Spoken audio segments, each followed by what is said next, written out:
नेपाल दर्पणमा साथी भोजेन्द्र बस्नेतसँगै अर्जुन पोखरेलको नमस्कार। नेपाल दर्पण उज्यालो रेडियो नेटवर्क काठमाडौँमा 90 मेगाहर्जसँगै देशभरि विभिन्न एफएम स्टेशनहरूबाट तथा मोबाइल एप्लिकेशन र अनलाइनबाट संसारभर एकसाथ प्रसारण भइरहेको छ। नेपाल दर्पण सुरु गरौं मुख्य खबरका शीर्षकहरूबाट। काठमाडौँमा हावाको प्रदूषण अहिलेसम्मकै उच्च, आगो नबाल्न र सकभर घर बाहिर ननिस्कन सरकारको आग्रह, स्वास्थ्यको लागि घातक रहेको डाक्टरको चेतावनी। विशेषतः चाहिँ फोक्सो सम्बन्धी समस्याहरू, श्वास प्रश्वास सम्बन्धी समस्याहरू चाहिँ बिरामीहरूमा बढी देखिन्छ। लामो समयदेखि पानी नपर्दा हिउँदे बालीको उत्पादन घट्ने किसानको चिन्ता, पहाडी र हिमाली क्षेत्रमा गहुँ, फापर, तोरी लगायतका बालीमा असर। नेपालको कृषि क्षेत्रमा वैदेशिक लगानी भित्राउने सरकारको निर्णयको सरकारवालाद्वारा विरोध, देशको अर्थतन्त्रमा दीर्घकालीन असर पर्ने चिन्ता।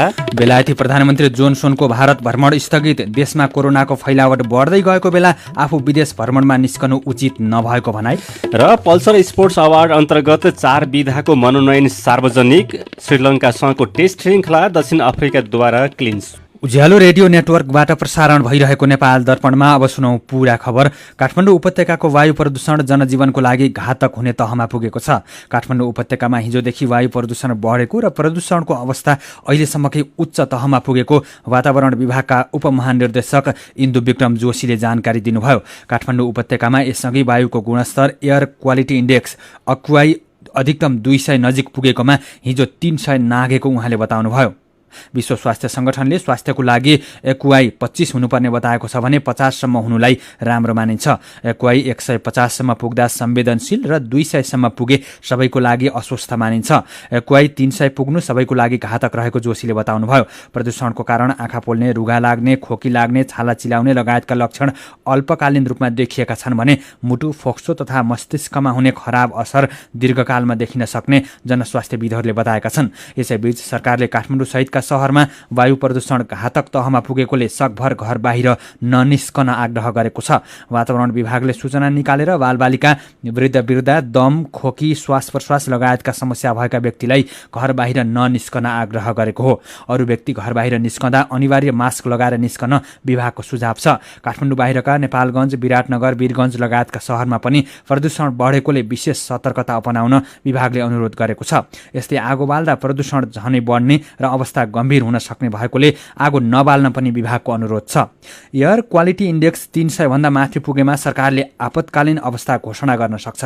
अघिल्लो वर्ष भारतको दिल्लीमा प्रदूषण बढेपछि जनस्वास्थ्य सङ्कटकाल लगाइएको थियो भने चीनको बेजिङमा मासु पोल्न समेत नपाइने लगायतका कडा नियम जारी भएको थियो। यस्तो प्रदूषणको समयमा आम नागरिक सकभर घरमा बस्ने, घर बाहिर निस्कँदा गुणस्तरीय मास्क लगाउने तथा जोखिम वर्गलाई विशेष ख्याल गर्नुपर्ने जनस्वास्थ्यविदको भनाइ छ। साथै टेकमान शाक्यले वीर अस्पतालका छाती रोग विशेषज्ञ डाक्टर प्रज्वल श्रेष्ठलाई अत्याधिक वायु प्रदूषणका कारण स्वास्थ्यमा के कस्ता समस्या देखा पर्न सक्छन् भनेर सोध्नु भएको छ। जुन तुवालो छ त्यो तुवालो भनेको यो वायु प्रदूषण नै हो।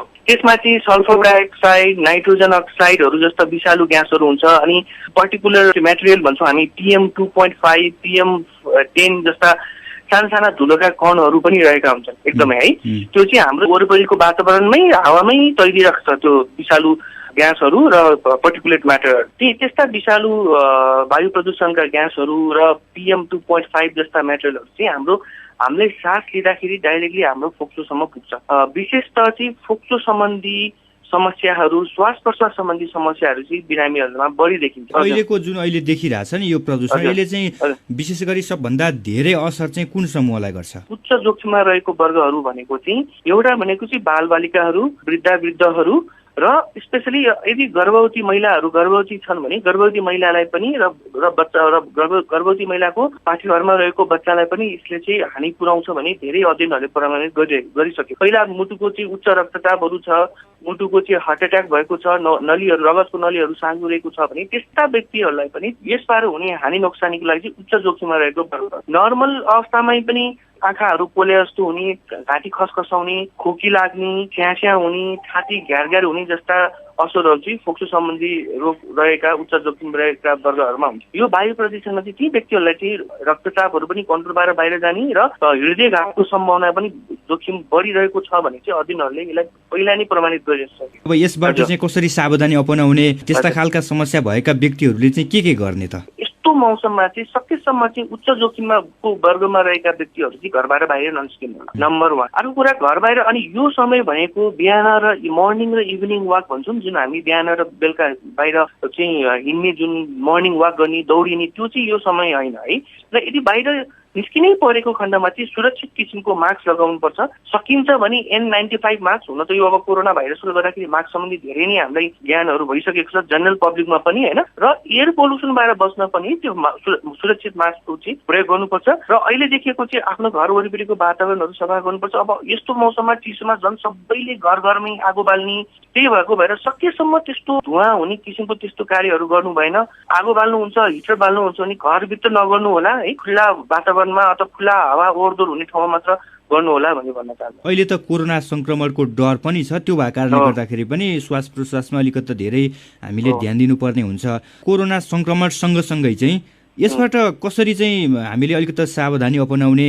अब यस्तो अवस्थामा चाहिँ कोरोना संक्रमित व्यक्तिहरू जो हुनुहुन्छ त्यो त्यस्ता व्यक्तिहरूलाई झन् जटिलता थपिने, जटिल किसिमको न्युमोनियाहरू कोरोनाको भाइरसले अझ ग्रस्त बनाउने सम्भावना उच्च रहेको हुन्छ। जो व्यक्तिहरू चाहिँ होम आइसोलेसनमा रहेका छन् उनीहरू घरभित्रै होम आइसोलेसनको अनुशासन पालन गरेर बस्नु होला। कोरोना संक्रमित हुनुहुन्छ, तपाईँको रिपोर्ट पोजिटिभ आएको छ र तपाईँलाई कुनै पनि किसिमको सास फेर्न गाह्रो भएको छ र यदि तपाईँले घरमा चाहिँ अक्सिजन नापेर बस्नु भएको छ, हेर्नु भएको छ भने यदि अक्सिजन को मात्रा 94% भन्दा कम रहेको छ, 93-92% छ भने चाहिँ हजुरहरू चाहिँ अब घरमा बस्ने होइन, नजिकको हस्पिटल अस्पतालमा गएर चिकित्सकको परामर्श लिएर चिकित्सककै निगरानीमा हस्पिटलमा भर्ती भएर बस्नुपर्छ भन्ने भन्न चाहन्छु। जस्तै अब गएको वर्ष चाहिँ भारतकै कुराकानी गरौँ, भारतमा अत्याधिक वायु प्रदूषण हुँदा त्यहाँ जनस्वास्थ्य सङ्कटकाल घोषणा गरिएको थियो। नेपालमा चाहिँ त्यो अवस्था हो कि होइन अहिले? त्यसको लागि चाहिँ अब सर्टेन WHO को मापदण्डहरू हुन्छ होइन। जस्तै अहिले काठमाडौँ चाहिँ विश्वकै नम्बर 1 प्रदूषित भनेर चाहिँ अहिले चाहिँ नम्बर 1 मा चाहिँ आएको कारणले गर्दा AQI पनि 487 लगभगको हाराहारीमा छ अहिले होइन। ल अब उच्च जोखिममा को वर्गमा रहेको व्यक्ति मात्र नभए साधारण नर्मल मान्छे, जुन साधारण व्यक्तिलाई चाहिँ अरू कुनै रोगहरू छैन र उच्च जोखिमको वर्गमा पनि परेको छैन भने चाहिँ त्यस्तो अवस्थामा यदि त्यो AQI 500 भन्दा बढीको अवस्था छ भने चाहिँ यो चाहिँ अब उच्च जोखिम क्षेत्र हो भनेर चाहिँ सरकारले चाहिँ घोषणा गर्नुपर्छ जस्तो मलाई लाग्छ। मेरो पनि भन्नु छ। आजको मेरो पनि भन्नु छमा हामीले काठमाडौँ उपत्यकामा बढिरहेको प्रदूषण र यसले स्वास्थ्यमा पारेको असरबारे आएका प्रतिक्रियालाई समेटेका छौं। काठमाडौँ उपत्यकामा वायु प्रदूषण बढेको बारे जीवन कला प्रेमी ट्विट गर्नुहुन्छ, यो समस्या काठमाडौँ उपत्यका भित्रका सबै क्षेत्रको रहेछ। वातावरण प्रदूषणको स्थिति अत्यन्तै नाजुक रहेछ, सबै सजग बनौं। भूमि चापागाई लेख्नुहुन्छ, अस्वस्थकर र छड्के गाली सुन्दा सुन्दा कान त प्रदूषित भएकै थिए, काठमाडौँमा वायु प्रदूषण समेत बढेर आँखा पोल्ने समस्या थपिएछ। आफ्नो स्वास्थ्यको सुरक्षा आफै गरौं। कुसुम दुवाडी लेख्नुहुन्छ, तत्कालको समस्या समाधान गर्दै सरकारले वायु प्रदूषण न्यूनीकरण गर्नेतिर ध्यान दिए हुन्थ्यो कि? यसै विषयमा रुसा मगर ट्विट गर्नुहुन्छ, काठमाडौँमा वायु प्रदूषण उच्च भएको छ, यसले आँखा पोल्ने समस्या देखिएको छ, सबैले सावधानी अपनाउनुहोला। विचारका लागि तपाईलाई धन्यवाद। मेरो पनि भन्नु छ। मेरो पनि भन्नु छ प्रस्तुत गर्दै हुनुहुन्थ्यो साथी टेकमान साकिया। फेरि खबरकै सिलसिला। यस वर्ष हिउँदयाममा पानी नपर्दा विभिन्न बाली नालीमा समस्या भएको छ। प्रायजसो कार्तिक मङ्सिरमा 1-2 पटक पानी पर्ने गरेको भए पनि यो वर्ष मनसुन सकिएपछि पानी नपरेको मौसमविद वरुण पौडेलले बताउनुभयो। हिजो सुदूरपश्चिम र कर्णालीका केही ठाउँमा सामान्य पानी परेको भए पनि अरू ठाउँमा 3 महिनादेखि पानी नपरेको उहाँले बताउनुभयो। पानी नपर्दा तोरीको उत्पादन घटेको तथा पहाडी र हिमाली क्षेत्रमा गहुँ फापर लगायतको बालीमा सुक्खा लागेको किसानहरूले बताएका छन्।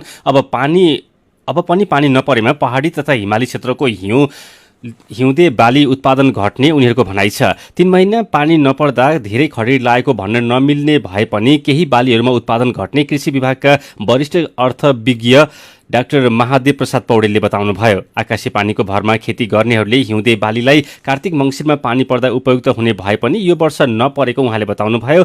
यस बेलासम्म पानी परेमा धेरै नोक्सानी नहुने भए पनि अब केही समय पानी नपरेमा पहाडी तथा हिमाली क्षेत्रको गहुँ फापर तथा आलु बालीमा समेत असर देखिने पौडेलले बताउनुभयो। अहिले कायम रहेको पश्चिमी वायुको प्रभावले पानी पार्ने आशा गरेको भए पनि पानी नपर्दा निराश बनाएको किसानहरूले बताएका छन्। मौसम पूर्वानुमान महाशाखाले पानी पर्ने सम्भावना रहेको बताए पनि सुदूरपश्चिम र कर्णाली कर्णालीका केही ठाउँ बाहेक पानी परेको छैन। पश्चिमी वायु भोलिदेखि कमजोर बन्दै जाने विभागले जनाएको छ। यसैबीच सरकारवालाले नेपालको कृषि क्षेत्रमा प्रत्यक्ष वैदेशिक लगानी भित्र्याउने सरकारको निर्णय गलत भएको बताएका छन्।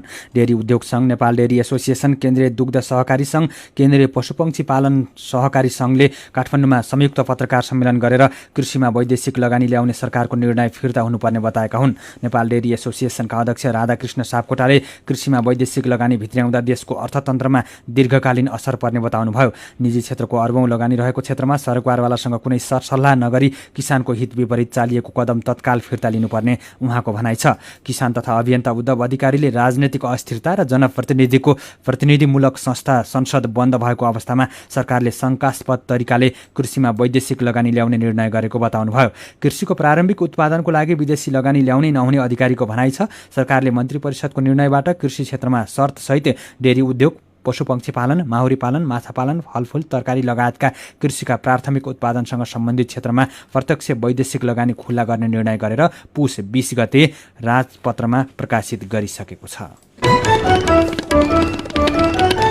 सीधा कुरा प्रष्ट विचार यो हो उज्यालो रेडियो नेटवर्क काठमाडौँमा 90 मेगाहर्ज। नेपाल दर्पणमा खबरको सिलसिला बाँकी नै छ, सुन्दै गर्नुहोला। तपाईँ अहिले रेडियो, मोबाइल एप्लिकेसन र अनलाइनबाट प्रसारण भइरहेको उज्यालो रेडियो नेटवर्कको नेपाल दर्पण सुन्दै हुनुहुन्छ। यतिन्जेल हामीले काठमाडौँमा वायुको प्रदूषण अहिलेसम्मकै उच्च, आगो नबाल्न र सकभर घर बाहिर ननिस्कन सरकारको आग्रह, लामो समयदेखि पानी नपर्दा हिउँदे बालीको उत्पादन घट्ने किसानको चिन्ता, नेपालको कृषि क्षेत्रमा वैदेशिक लगानी भित्र्याउने सरकारी निर्णयको सरकारवालाद्वारा विरोध लगायतका खबर प्रस्तुत गर्यौं। नेपाल दर्पणमा अब बाँकी खबर। नेपाल कम्युनिस्ट पार्टी नेकपाको प्रचण्ड नेपाल समूहका अध्यक्ष माधव कुमार नेपालले आफैले प्रस्ताव गरेर बनाएको प्रधानमन्त्री घाँडो भएको बताउनु भएको छ। जनता समाजवादी पार्टी नेपालले आयोजना गरेको अन्तर्क्रियामा पूर्व प्रधानमन्त्री समेत रहनुभएका नेकपा प्रचण्ड माधव समूहका अध्यक्ष नेपालले यस्तो टिप्पणी गर्नुभएको हो। प्रधानमन्त्री ओलीले संसदमा विपक्षी पार्टीका नेताहरूलाई गरेका शब्द बाण सुनेर आफूलाई पोल्ने गरेको समेत नेता नेपालले बताउनुभयो। संसदमा उहाँले अरू विपक्षी पार्टीहरूसँग, विपक्षी नेताहरूसँग गरिएका शब्द बाणहरू सुन्नुहोस्। त्यो ओहदामा पुगेको, देशको गार्जियन भएको प्रधानमन्त्रीको मुखबाट देशभित्र र देश बाहिर के प्रभाव पर्छ भन्ने, के असर पर्छ भन्ने कुरा विचार नगरिकन बोल्ने कुराले हामीलाई पोल्थ्यो। हामी टाउको उठाएर ताली बजाउने होइन, सिद्धि उडाएर झोक्रिने अवस्था पैदा हुने गर्दथ्यो। यस्तै जनता समाजवादी पार्टीकै कार्यक्रममा नेपाली कांग्रेसका वरिष्ठ नेता रामचन्द्र पौडेलले कुनै कानूनी तथा संवैधानिक आधार बिना नै प्रधानमन्त्रीको सिफारिसमा राष्ट्रपतिले प्रतिनिधि सभाको विघटन गरेको भन्दै सर्वोच्च अदालतले संविधानको भावना अनुसार नै व्याख्या गरेर प्रतिनिधि सभालाई पुनर्स्थापना गर्ने विश्वास रहेको बताउनुभयो। मतदातामाथि विश्वासघात भएको छ, नेपालको लोकतन्त्रमाथि छुरा प्रहार भएको छ, नेपालको संविधानलाई रक्षामा मिल्काउने धृष्टता, दुष्प्रयास भएको छ। संसद विघटन, प्रतिनिधि सभा विघटन असंवैधानिक हो, अलोकतान्त्रिक हो भनेपछि असंवैधानिक काम, अलोकतान्त्रिक काम सचिनुपर्छ। यो प्रतिनिधि सभा पुनर्स्थापन हुनुपर्छ। यस्तै कार्यक्रममा जनता समाजवादी पार्टी नेपालका अध्यक्ष उपेन्द्र यादवले प्रतिनिधि सभा विघटन गरेर संविधानलाई नै मरेतुल्य बनाएको भन्दै यसको विरुद्धमा आन्दोलन गर्नु परेको बताउनुभयो। असंवैधानिक, अलोकतान्त्रिक हो, यो निर्णयलाई खारेज गराउनु नै, यो कदमलाई खारेज गराउनु नै हुनुपर्दछ र अन्तर्राष्ट्रिय समुदायलाई असंवैधानिक तरिकाले यो संविधानमाथि कु गरिकन जुन संसद विघटन गर्ने, भङ्ग गर्ने कार्य भएको छ, यस समस्याले दूरगामी रूपमा नेपाललाई कसरी लोकतान्त्रिक मूल्य र मान्यताबाट अल्ग्याउने छ भन्ने जानकारी दिने र उनीहरूको पनि स्पष्ट धारणा माग गर्ने।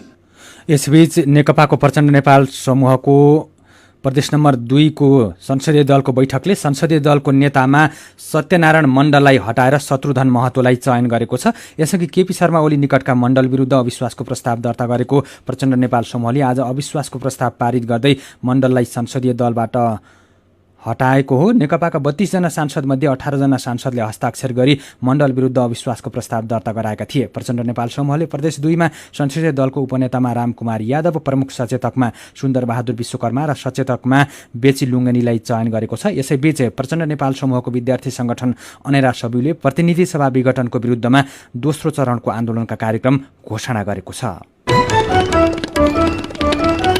नेपालमा पछिल्लो 24 घण्टामा 522 जना कोरोना संक्रमित थपिएका छन्। 4551 जनाको पीसीआर परीक्षण गर्दा 522 जनामा कोरोना पुष्टि भएको स्वास्थ्य तथा जनसङ्ख्या मन्त्रालयले जनाएको छ। यो सँगै कुल संक्रमितको संख्या 2,62,784 पुगेको छ। गएको 24 घण्टामा 578 जना निको भएसँगै निको हुनेको संख्या 2,55,666 पुगेको मन्त्रालयले जनाएको छ। यस्तै थप 8 जनाको ज्यान गएसँगै कोरोना संक्रमणबाट ज्यान गुमाउनेको संख्या 1,893 पुगेको छ। अहिले नेपालमा 5,225 जना सक्रिय संक्रमित छन्।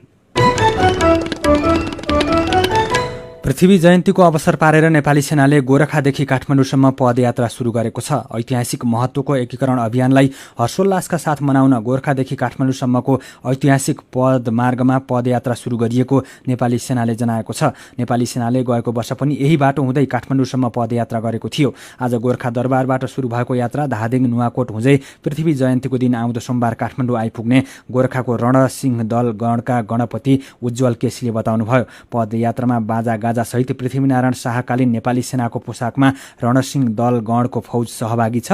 सरकारले गोरखादेखि काठमाडौँसम्मको पुरानो बाटोलाई एकीकरण पदमार्गका रूपमा विकास गर्न लागेको छ। यो वर्ष यो बाटोको अध्ययनको जिम्मा नेपाली सेनालाई दिइएको छ। गोरखाबाट धादिङ नुवाकोट हुँदै काठमाडौँसम्म र काठमाडौँबाट काभ्रेसम्मको झण्डै 192 किलोमिटरको बाटोलाई सरकारले एकीकरण पदमार्गको रूपमा प्रवर्धन गर्न लागेको हो। सीधा कुरा प्रश्न विचार। यो हो उज्यालो रेडियो नेटवर्क काठमाडौँमा 90 मेगाहर्ज। नेपाल दर्पणमा खबरको सिलसिला बाँकी नै छ, सुन्दै गर्नुहोला।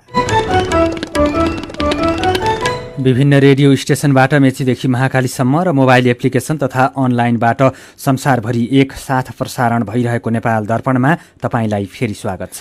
अब बाँकी खबर। रामेछापको मन्थली नगरपालिकामा रहेको स्थानपति माध्यमिक विद्यालयले छात्रा र दलित विद्यार्थीहरूलाई छात्रवृत्ति नै नदिएको पाइएको छ। विद्यालयमा अध्ययनरत छात्रा र दलित विद्यार्थीको नाममा गएको छात्रवृत्ति रकम 6 वर्षदेखि अहिलेसम्म पनि वितरण भएको छैन। छात्रवृत्तिको रकमले जग्गा खरिद गरिएको विद्यालयका प्रधानाध्यापक रामबाबु गिरीले बताउनु भएको छ। तर विद्यालयले अहिलेसम्म कतै पनि जग्गा खरिद नगरेको र छात्रवृत्ति बापतको रकम नपाएमा कानुनी प्रक्रियामा जाने अभिभावक हरेन्द्र बहादुर कामीले बताउनुभयो।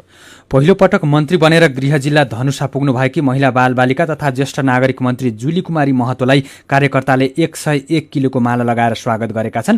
नेकपा 2 खेमामा विभाजित भएपछि जुली महतो र उहाँका श्रीमान रघुवीर महासेठ प्रधानमन्त्री केपी शर्मा ओलीको पक्षमा लाग्नु भएको थियो।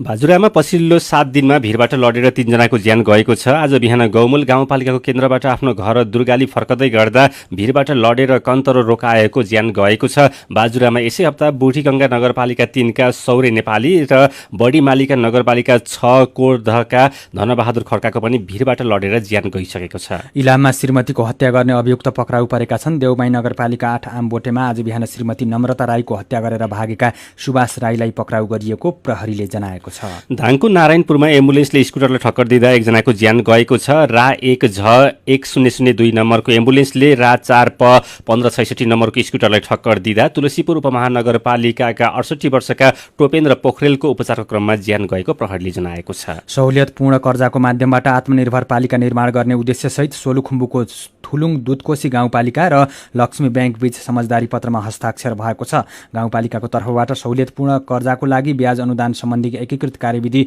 2075 लाई कार्यान्वयन गर्न इच्छुक समूह, उद्यमी, फर्म वा सहकारीलाई उद्यमशीलता सम्बन्धी आवश्यक सिप प्रदान गर्ने र उनीहरूलाई कर्जाको लागि सिफारिस गर्नुपर्नेछ। यस्तै कर्जाको असुलीमा समस्या भएमा पालिकाले सहयोग गर्ने सहित 9 वटा भूमिकामा थुलुङ दुधकोशी गाउँपालिका रहेको छ। शेयर बजार परिसूचक नेप्से आज सामान्य घटेको छ। नेप्से आज 3.54 अङ्कले घटेर 2165.49 बिन्दुमा झरेको छ। विकास बैंक, जलविद्युत र निर्जीवन बीमा समूह बाहेक अरू समूहको शेयर ओह्रालो लागेको छ। आज 206 कम्पनीका 1 करोड 8 लाख किता शेयर 4 अर्ब 56 करोड 63 लाख रुपियाँमा कारोबार भएको छ। नेपाल दर्पणमा अब विदेशका खबर। बेलायतमा कोरोना भाइरसको संक्रमण बढ्दै गएपछि प्रधानमन्त्री जोरिस जोनसोनको भारत भ्रमण स्थगित भएको छ। प्रधानमन्त्री जोनसोनले भारतीय प्रधानमन्त्री नरेन्द्र मोदीलाई फोन गरी आफू पूर्व योजना अनुसार भारत आउन नसकेको भन्दै दुःख प्रकट गर्नुभएको समाचार संस्था एएफपीले जनाएको छ। उहाँले बेलायतमा भाइरसको फैलावट बढ्दै गइरहेकोले स्वास्थ्य सङ्कटको बेला आफू विदेश भ्रमणमा निस्कन उचित नभएको भन्दै तत्कालको लागि भ्रमण स्थगित गरिएको जानकारी गराउनु भएको खबरमा उल्लेख छ। भारतको गणतन्त्र दिवसको अवसरमा यही जनवरी 26 तारिखमा जोनसोन प्रमुख अतिथिको रूपमा भारत आउने कार्यक्रम रहेको थियो। कतारका राजा शेख तमिम बिन अहमद अल थानी नेतृत्वको टोलीलाई साउदी अरबका युवराज मोहम्मद बिन सलमानले स्वागत गर्नुभएको छ। आतंकवादलाई समर्थन गरेको आरोप लगाउँदै 3 वर्ष अघि कतार विरुद्ध लगाएको प्रतिबन्ध हटाएको साउदी अरबले कतारको टोलीलाई स्वागत गरेको अन्तर्राष्ट्रिय सञ्चार माध्यमले जनाएका छन्। साउदी अरबले कतारको टोलीलाई गरेको स्वागत अनुसार ऊ कतारसँग सहकार्य गर्न आतुर रहेको देखिएको खबरमा उल्लेख छ। प्रतिबन्धहरू लगाइएपछि कतारको उच्च नेतृत्व टोली 3 वर्षपछि पहिलो पटक साउदीमा पुगेकाले यो भ्रमणलाई महत्त्वका साथ हेरिएको छ। 3 वर्ष अघि युएई, बहराइन, इजिप्ट र साउदी अरबले कतार विरुद्ध प्रतिबन्ध लगाएका थिए। सानो भए पनि निकै धनी अरबी देश कतारले जिहादी आतंकवादीहरूलाई समर्थन गरेको आरोपको खण्डन गर्दै आएको छ। 3.5 वर्ष लामो गतिरोध अन्त्य गर्न यसपटकको भ्रमण उपलब्धिमूलक हुने अपेक्षा कतारले गरेको छ। नेपाल दर्पणमा अब केही खेल खबर। नेपाल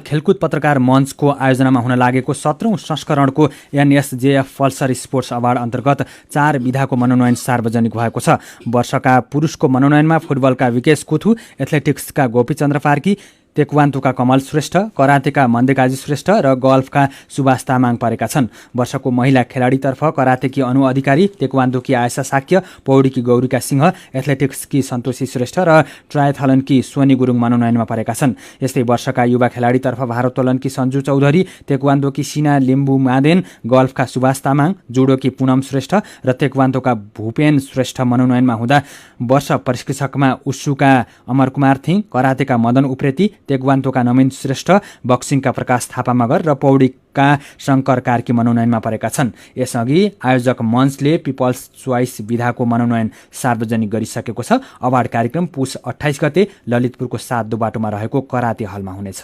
र श्रीलङ्कासँगको 2 खेलको टेस्ट क्रिकेट श्रृङ्खला दक्षिण अफ्रिकाले क्लिन स्वीप गरेको छ। दोस्रो टेस्ट आज 10 विकेटले जित्दै दक्षिण अफ्रिकाले श्रृङ्खला 2-0ले क्लिन स्वीप गरेको हो। श्रीलङ्काले दिएको 66 रनको लक्ष्य दक्षिण अफ्रिकाले कुनै पनि विकेट नगुमाई भेटायो।